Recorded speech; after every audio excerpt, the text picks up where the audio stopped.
دنیا سو گئی تو دلی کے بادشاہ نے اجمیر کی طرف منہ کیا. خواجہ معین الدین حیات تھے. بے خبر ہو جو غلاموں سے وہ آقا کیا ہے, بے خبر ہو جو غلاموں سے وہ منہ کیا. کہنے لگے معین الدین میں کوئی لوارث تو نہیں نا, میں کوئی لوارث ہوں کہ یہاں جو میرے ساتھ مرضی ہو جائے.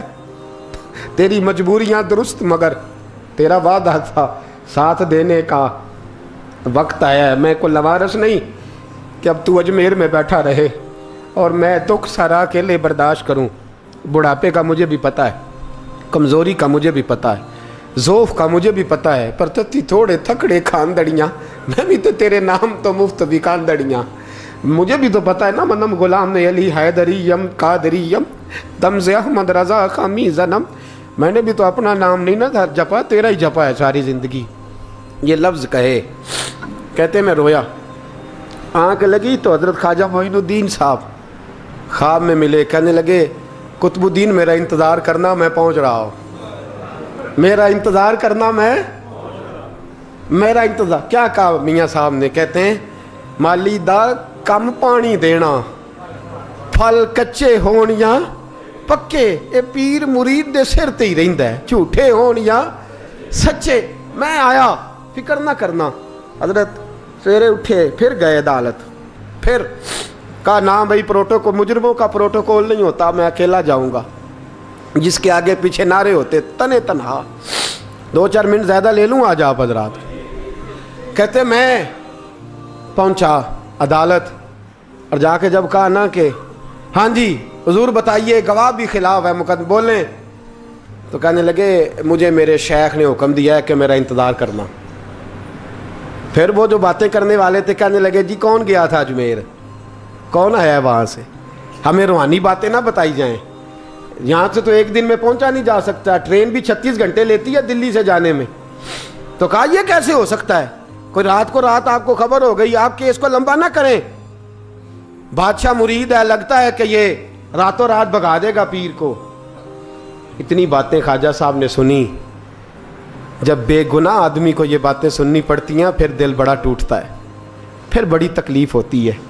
حضرت کہنے لگے یارو تمہاری مرضی. شمس الدین تمش کی آواز گونجی. فرمایا جیسے انہوں نے کہا ویسے کیا جائے گا.